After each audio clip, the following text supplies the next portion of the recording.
Badan Meteorologi, Klimatologi, dan Geofisika atau BMKG memprediksi cuaca di wilayah Jabodetabek akan diguyur hujan disertai angin kencang hingga 3 hari ke depan. Masyarakat diimbau waspada terhadap jalan licin dan dampak cuaca ekstrim lainnya.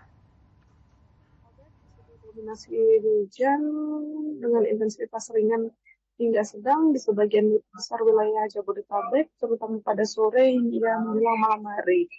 Namun, potensi hujan disertai kilat atau petir dan angin kencang masih dapat terjadi khususnya di wilayah selatan seperti Bogor, Depok, dan Jakarta Selatan, di mana hujan cenderung terjadi pada saat siang menjelang sore hari dalam waktu yang relatif singkat.